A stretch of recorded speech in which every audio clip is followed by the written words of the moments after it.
Hello and welcome everybody. This is Transcending Collective Trauma with Dignity and Care. My name is Lisa Danylchuk. I'm a licensed marriage and family therapist and experienced registered yoga teacher. That's what those letters stand for.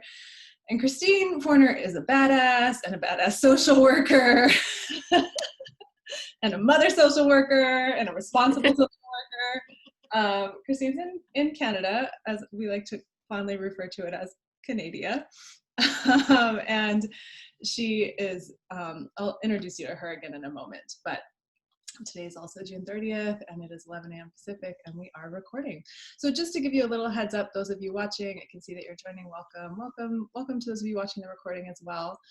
If there's any tech stuff, take it as a mindful moment, take a breath. If I get kicked off or Christine gets kicked off or you get bumped out, I know there's, the Wi-Fi gods are variable from day to day. So take it as a mindful moment, know that you'll get the recording, and I have been bumped off my own webinar before, but I was like right back.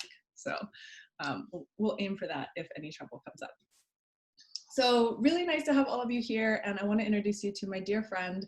Some of you who have been working with me for a while probably already know about Christine because, well, I post pictures hugging her on Facebook all the time, and we've been good friends for a long time. So this is Christine, and she is a past president of the International Society for the Study of Trauma and Dissociation. She's written an amazing book that I'll show you the cover of later called Creative Meditations for Dissociation. Am I messing it up? What's the title of your book? It's been okay. Dissociation, mindfulness, and creative meditations. It's trauma-informed practices to foster growth, and it's really what the intersection between dissociation and mindfulness really are, and funneling down to it. Really, it seems to be about what happens when we're attached well, and what happens when we're not attached well. Which is why we're going to talk about care today, right? Yes. So. Anything else I want to say, just overview, we'll talk more and I'll give you some more resources for Christine's work later as well. Anything else you want to say just to introduce yourself to folks, Christine? No, I'm really happy to be here. Yay. And as I said, I'm a licensed marriage and family therapist, so I'm in Oakland, California, for those of you who I haven't met before. And I founded the Center for Yoga and Trauma Recovery here, and I host an online training program called Yoga for Trauma. So as you can see, I'm very interested in yoga and trauma recovery, and Christine's specialty is in dissociation and mindfulness. And so we've partnered for many, many years and offered presentations just to help bring these worlds together, right? Complex trauma, dissociation, yoga, mindfulness, and really healing, I think is what that's all about. And what we're talking about today is really this intersection of attachment and even broader than attachment, just care. So Christine has some really interesting ideas I'm excited for you to hear, but I'm going to start with just an overview of collective trauma. I'll talk about some of the underlying mechanisms of traumatic stress, trauma as a continuum rather than an on or off switch. Then we'll talk a little bit about dignity and temptations to violate dignity. I know there's been a lot of tension around the globe, I would say, for the past handful of years, and definitely in the last few months. So you might recognize some of these in the ways that you or other people have been interacting. And we'll close with not just a discussion, but an acronym about care. All right, so I always start, those of you who've done webinars with me lately, I always start with resourcing first. So get yourself grounded and comfortable. Take a moment to ask, and maybe it's the first time you've done it today, what do I need right now? Do I need water? Do I need a breath? Do I need to get comfy in my, oh, you have your is that your California mug? It is. I did that on purpose. I love it. Right. So do you need your California mug with some tea, or, what do you need just to feel a little more supported? I always also encourage folks to connect to your immediate environment, especially if we start talking about trauma and there's something triggering that comes up. Getting connected through all five senses, any of the five senses, to your present environment is a great strategy to come back to. You're probably familiar with grounding, and you can use any area of your body. Feet are common, sit bones, but you can press down through your hands into the desk or the floor. And those of you who are yogis know you could potentially ground through your head. Not something I would try for if you haven't done it before, but right? Headstand, you're basically grounding through your head. And I also encourage this element of connecting to the natural world. I often give the example, I have a plant right behind my camera right here. So sometimes I'll just, rather than looking at the screen, I'll look up and take a breath and remember that the plant and I are sharing oxygen and carbon dioxide and have this relationship. But I also noticed earlier today, this painting, you see it on the wall, my grandma painted it and it came in and it was just a little crooked. And I pushed it back up and I was like, oh, it's a painting of nature, but it's also a connection to someone I really love. So, right, there's the environment piece and that's large, but there also might be a puppy or a picture of a baby or something that feels really like connecting for you. And that's another option for a resource. We could spend like 30 hours talking about resourcing, but I'll leave it at that. Anything you want to add, Christine? No, you're doing fabulous. I love you.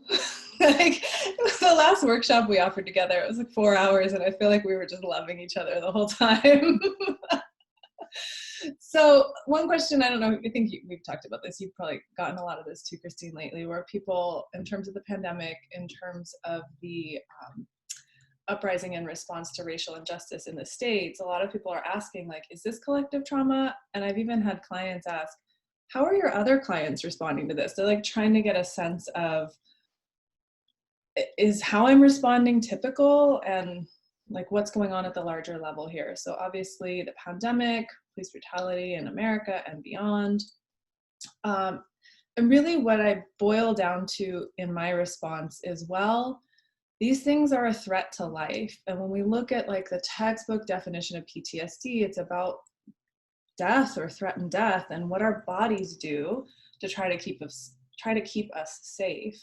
So I really think about it less of like a on or off box. Yes, if you want to go to a mental health professional and get diagnosed for PTSD, you can go through that. But in terms of trauma-informed practices where we're learning about trauma and applying it to real life day to day, I think of it more as a continuum. So in that continuum, we just think about how our bodies are responding to threat. The threat of an illness, the threat of death by an illness, the threat of loss by an illness, and the threat of even going outside and being treated violently, right? But also the threat of being alone. Yes, yes. And so I shared this in the last webinar and folks said it was helpful just to incorporate a few more terms. You're probably familiar with, fight, flight, and freeze in terms of an emergency response system in your body. But we also we can kind of track how we respond to things over time, right? And that's what I like about the cascade model, which this diagram is loosely based off of. But usually if there's an emergency, there's like a soft freeze, and then we'll go into flight and fight. And then there's this point where we'll get kind of paralyzed, right? And this is where we talk about foot on the gas, foot on the brake. So right away, we tend to try to activate to resolve something. And if that's not working, we might start to get more of a parasympathetic, I'm not going to go too far into the polyvagal aspects, but we might start to get more of that dorsal vagal kind of shut down in parasympathetic dominance. So when people are saying, oh, I'm so tired and Zoom is draining my energy, my brain also goes to this flag, right? Where we're starting to just like, I've been in emergency mode. I've been sanitizing everything. I've been protesting. I've been trying to make it right. I've been trying to fix this. And like, we're still in a pandemic and we still have racism across the world. And so that flag response can often be, sure, exhaustion, but also more of a parasympathetic response kicking in. And it can go so far as to faint or collapse or feign death or manifestations of dissociation. So this might help you kind of track where you are. Sorry, Christine, go ahead.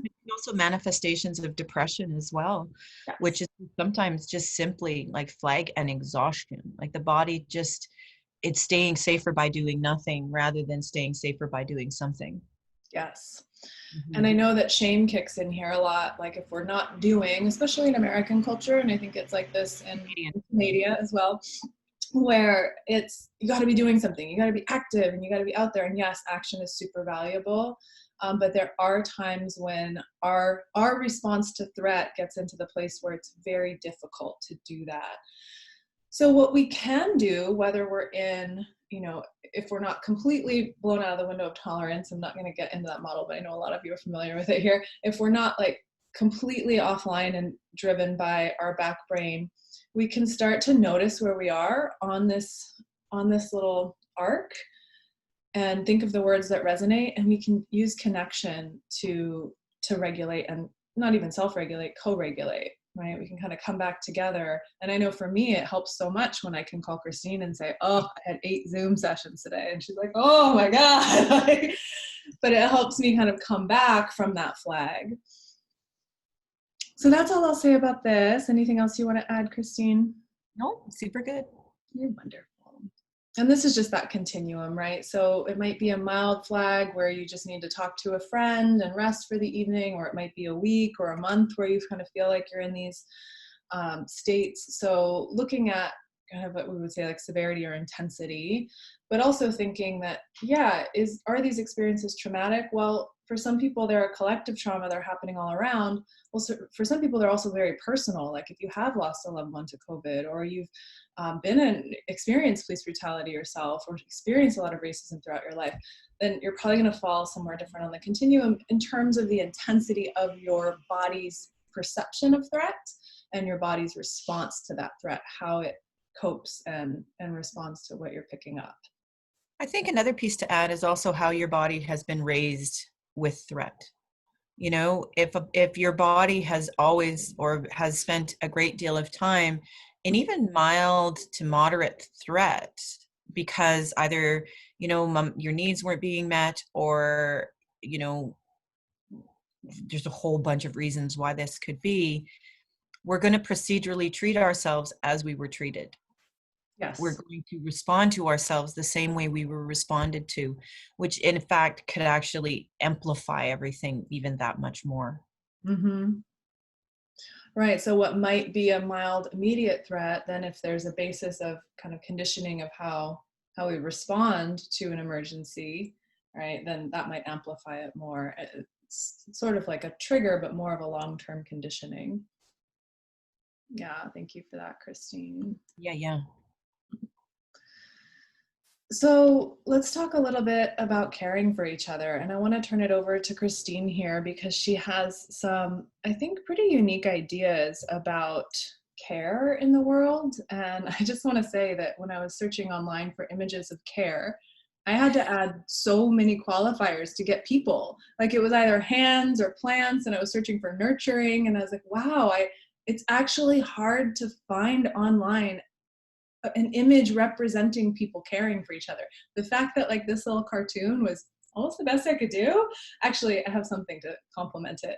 I think this is you can feel the care a little stronger on this one, which is 4 of us in the back of a bus in New Zealand, right? With rainbow unicorn, butterfly kitten imposed, kind of snuggling up and having fun, as you can see. I do believe I was looking at Kathy Steele like that. Did Kathy take the picture? Yeah, I think maybe Kate took the picture. Anyway, somebody took the picture of us being on the back of a bus. So what does care look like? And the fact that you have to go out and search and find so little was telling to me. And so Christine, I'll turn it over to you to just talk about care in our world today. I just want everybody to, if you could, just for a split moment, see if you can notice the very first either feeling or sensation or thought or reaction you have when you hear the word care. What is care? Actually, like when we sort of examine what is that thing. Some people may put an association with caring for someone else. Someone may put an association with being cared for. But in my clinical practice, when we use the word care, it comes often with a great deal of suspicion. It comes with a great deal of misunderstanding. It comes with a great deal of disappointment and or triggers. So when I introduce the word care with my clinical population, they're putting the pieces together of what they were taught care was. And for many of us, care is vilified.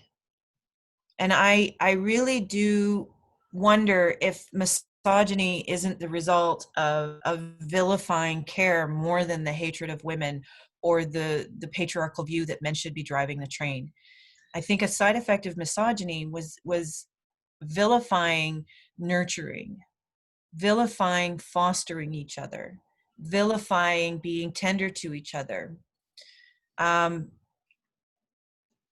It also, in many, many ways, if you've been hurt by someone, care was seen as a way of getting into more vulnerability. Care is sort of seen as a way of lowering your defenses. And that, once again, is another side effect of misogyny, because I really think that care is an intimate, showing up for, non-judgmentaling, not that that's a word, but I'm going to make that a word, non-critical way of leaning into another human being and basically saying, wherever you are at is where I will meet you. Or even doing this to ourselves, wherever I am at is where I'm going to meet myself.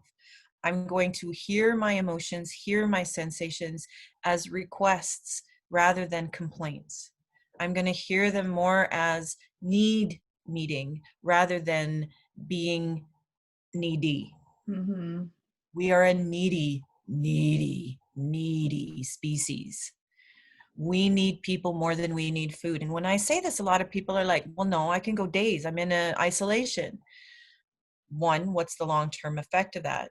Two, how has your childhood prepped you for this? And three, what would life have been like 50,000 years ago when everybody in the tribe had to have been safe? So if I think about life 50,000 years ago, and we think about where we began as Homo habilins. No, Australopithecus africanus is what I'm going to go with. So Australopithecus africanus, that's Lucy. That's one of the first hominids that we know of that we descended from. And it was about 2 million years ago. And she was only about 3.5 feet tall. But by that time, we'd already started exchanging gut digestion and muscle strength for a bigger brain. The more our brain got bigger, the more socially intelligent we became. The more socially intelligent we became, the more socially reliant we became. The more socially reliant we became, the less independent we became. And so the more that we became human, the less we were able to be alone.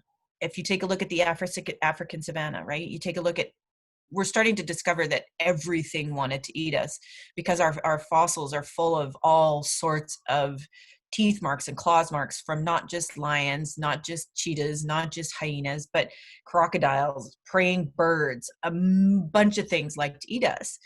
And if you think about it, even 100,000 years ago or 300,000 years ago, when we're on Africa and everybody wants to eat us and we're not that big, if a lion is looking at a group of humans versus a bunch of zebras, what is a lion going to go for? The easy kill. So I think humans were the junk food of Africa.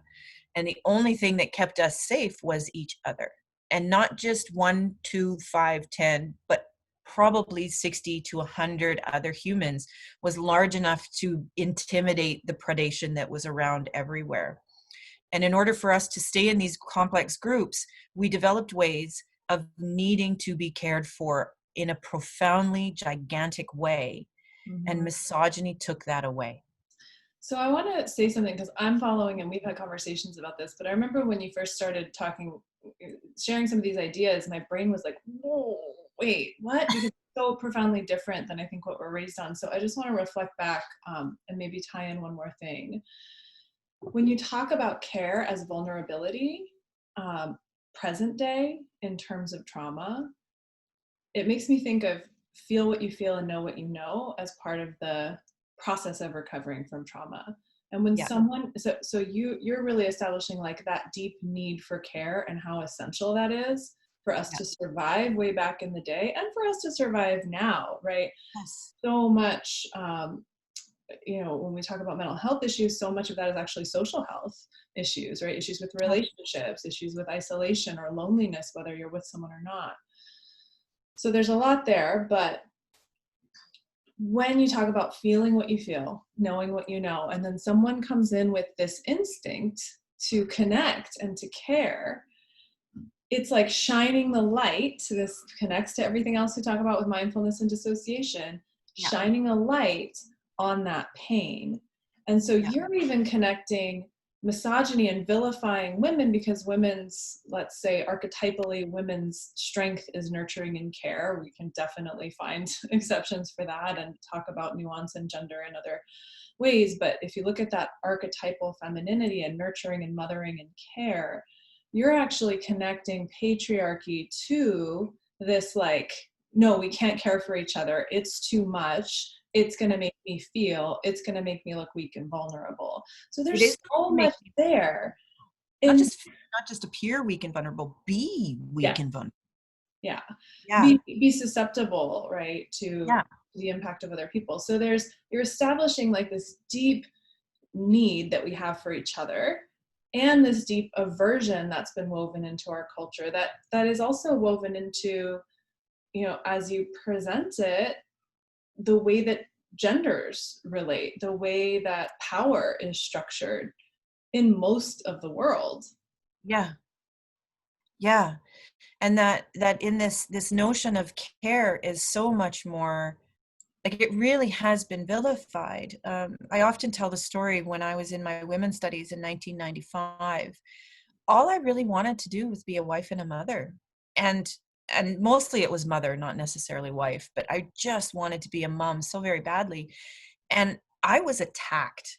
I was accused of betraying my gender. I was accused of betraying, um, like, I needed to fight and I needed to stand up and I needed to own my power. And I'm like, I've had babies. I've had 3 babies. Nothing is more powerful. I have never felt more powerful, more aligned with myself, my spirit, my soul, the universe, than when I was giving birth to a life and fostering a life and nurturing a life. To me, this is powerful, beautiful, noble things. And it's really been vilified because, like, even if I'm the people that I'm speaking to, see how you feel when I speak of mothering being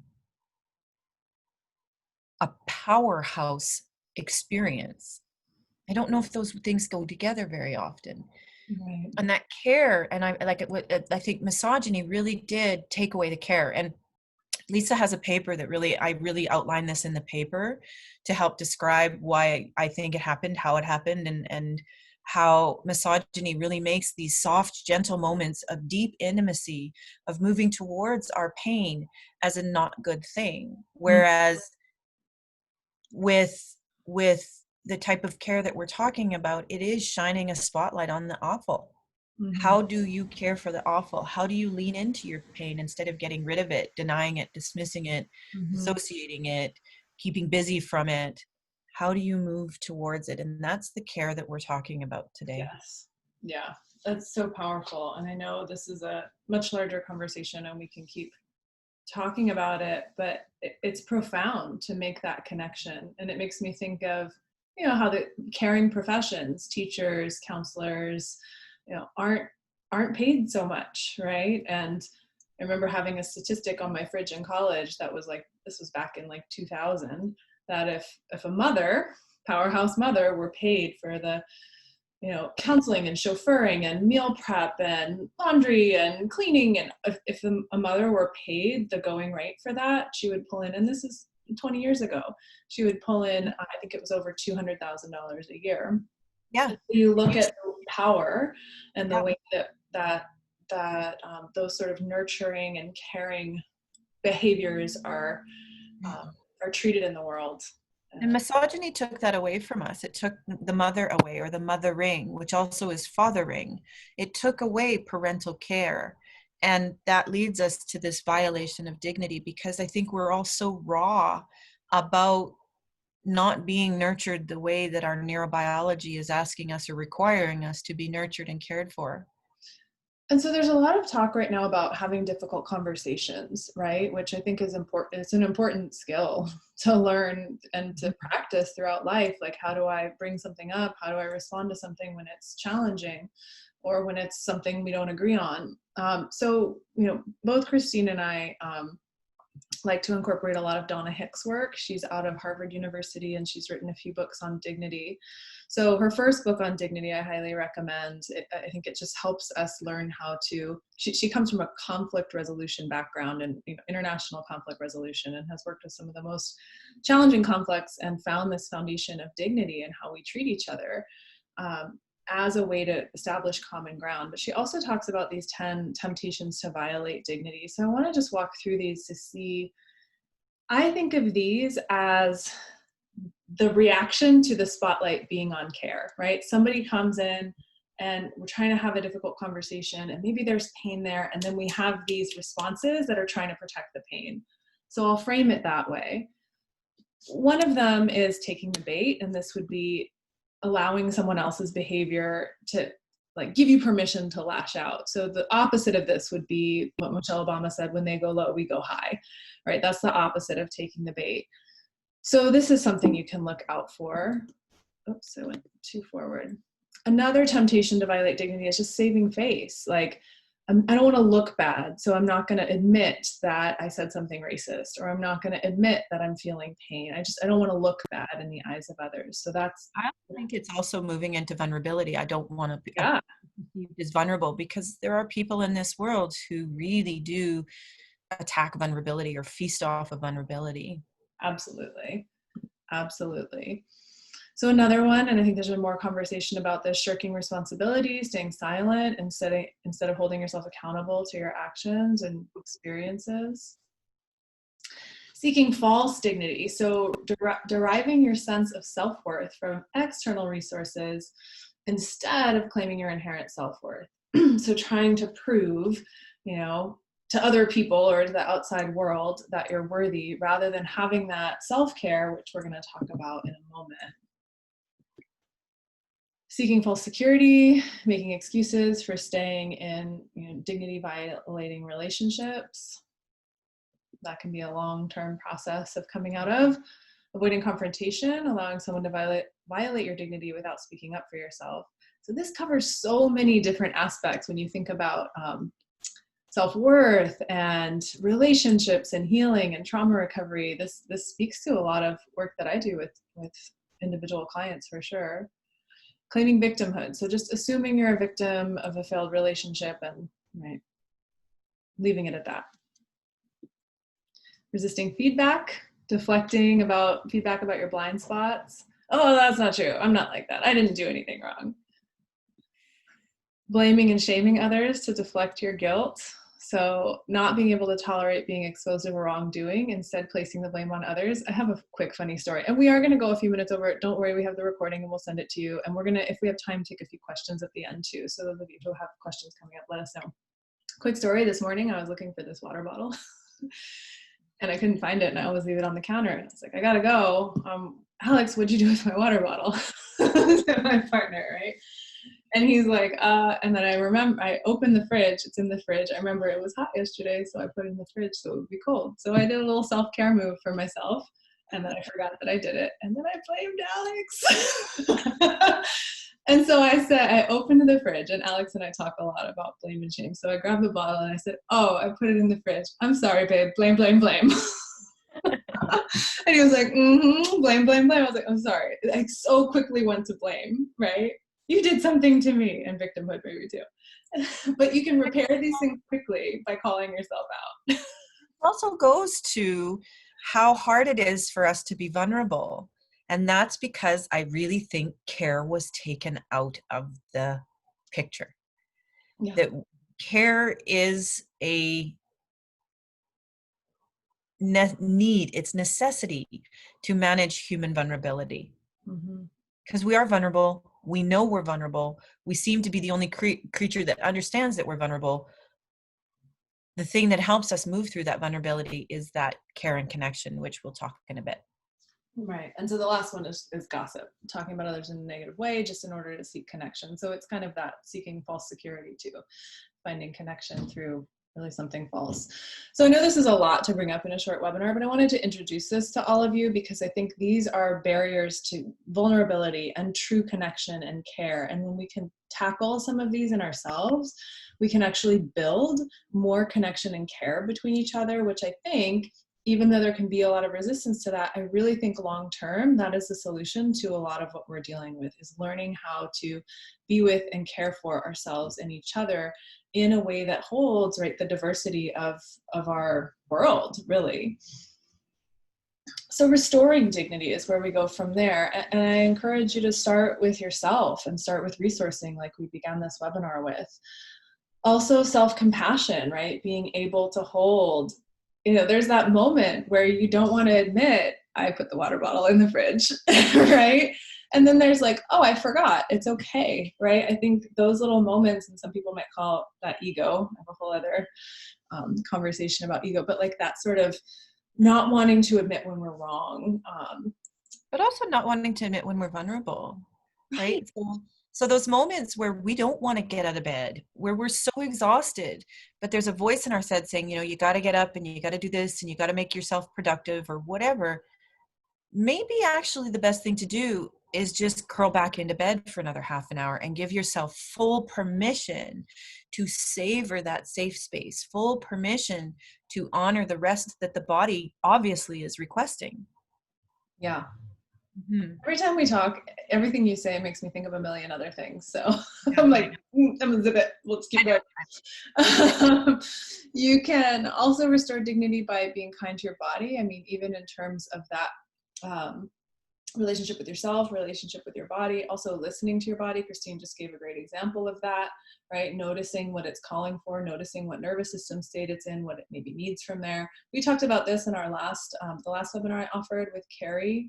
We talked about really specifying needs, right? And getting clear, I need this, therefore I will that. And, everyone gives the example in conflict of taking a breath. It gets cliche, but it's so helpful if we can take a pause, if we can use our training in mindfulness and yoga to do something resourcing. For many of us, not everybody, that's just taking a smooth, deep breath, taking a beat before you respond.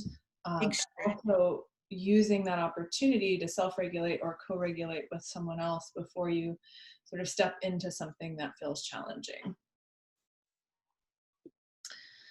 Take a little moment. There. So the centrality of CARE, here's our lovely acronym.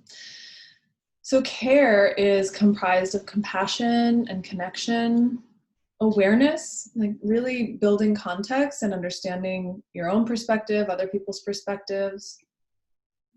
Resourcing might be soothing or seeking regulation or balance. And expression, right? This kind of circles back to the connection in the beginning of, we can start with self-compassion, be aware of how we're feeling, choose a resource, and then we can choose to express and say, hey, I'm sorry, I put the water bottle in the fridge. Hey, I want to ask a question. Hey, I feel vulnerable right now. Hey, this is hard for me. Whatever. Hey, I need a break, right? Whatever that is. You look like you were going to say something, Christine. No, I'm good. I'm in full agreement. So compassion, connection, awareness, resourcing, and expression. This is something you can come back to if you are kind of in the mix of something that's overwhelming, that's feeling chaotic, that's feeling really triggering or stressful.